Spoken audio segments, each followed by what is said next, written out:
Коми присоединилась к акции памяти жертв трагедии в Казани. Накануне там в одной из школ бывший учащийся устроил стрельбу. Погибли 7 школьников и 2 учителя. Еще 21 человек был ранен. 2 ребят находятся в крайне тяжелом состоянии. Следователи уже возбудили уголовное дело о массовом убийстве. 19-летнему студенту, который возомнил себя богом, грозит пожизненное заключение. Но это уже не вернет погибших. Неизвестно, сколько придется восстанавливаться пострадавшим и как скоро ученики Казанской школы смогут пойти на учебу без страха за свои жизни.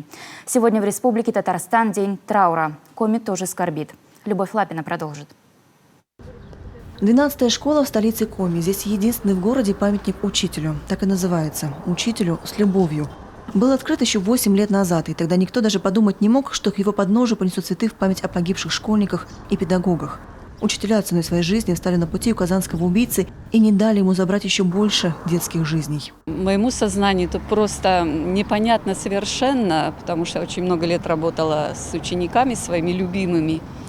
И вот смотрела, как учителя стояли около дверей, забаррикадированных, да, представила такую ситуацию со мной, ну это просто слезы, это просто такое горе. И так хочется, чтобы такого не было нигде и никогда. Это, наверное, долг каждого взрослого, особенно имеющего детей, почтить память тех детей, которые в мирное время погибают.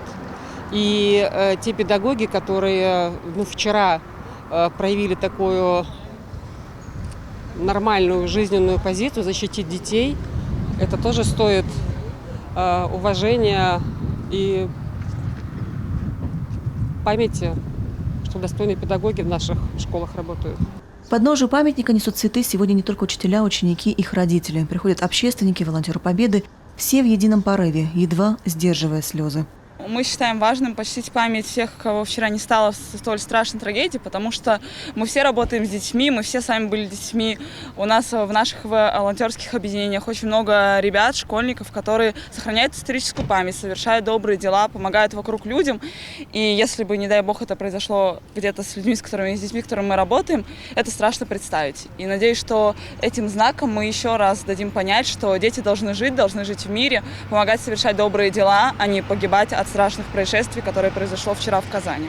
Правильно поддержать сейчас жителей Казани, тех учеников, тех учителей, которые были в этой гимназии. Мы вместе с ними, и им нужна наша поддержка. Стихийная акция практически сразу обретает едва ли неофициальный характер. Вслед за горожанами к памятнику идут и первые лица республики. В руках цветы, кто-то приходит с игрушками. Случившееся в Казанской гимназии – это страшная трагедия, которая острой болью отразилась и в сердцах жителей нашей республики. Поэтому мы выражаем самые искренние соболезнования всем жителям Республики Татарстан. Желаем терпения и мужества семьям и близких погибших и выражаем надежду на скорейшее выздоровление пострадавших в этой страшной трагедии. Я боюсь, что от таких вещей никто не застрахован никогда и нигде. И тем не менее, мы, конечно, должны все усилия приложить, чтобы такого не повторилось. Огромные слова соболезнования, искренние всем родным и близким, пострадавшим, погибшим в этой трагедии большой. Что касается, как это правильно сказать, не мер профилактики, а того, чтобы это нигде не могло повториться, конечно, это работа с детьми в первую очередь. Работа с детьми – это семья, это школа, детский сад. Свой стихийный мемориал в эти дни и у здания постоянного представительства Республики Татарстан в Санкт-Петербурге. От имени уроженцев Коми, живущих в городе на Неве, цветы уже возложил представитель республики в северо-западном регионе России Валерий Козлов. Все в эти дни скорбят по-своему. Те, кто не может прийти с цветами и игрушками к стихийным мемориалам, выкладывают памятные посты в соцсетях. Хэштег «Казань, мы с тобой». Это не просто слова. Наши сердца сегодня с Татарстаном. В Воркуте накануне жители Заполярья в 10 вечера зажигали свечи на своих подоконниках в память о жертвах. А в Ухте на молитву собрались представители национально-культурной автономии татар Бердымлек. Они молятся о здоровье пострадавших и упокоении погибших. Сердце не на месте, и женщины наши плачут. И, конечно, отзывается и весь город, и общественность, и депутаты, и пишут, и скорбят. И мы скорбим вместе с Казанью, конечно.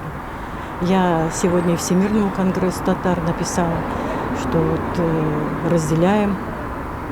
Вот, тем более, самое главное, хочется сочувствие и соболезнования передать родным и близким пострадавших, и которые и скончались, и которые в тяжелом состоянии лежат.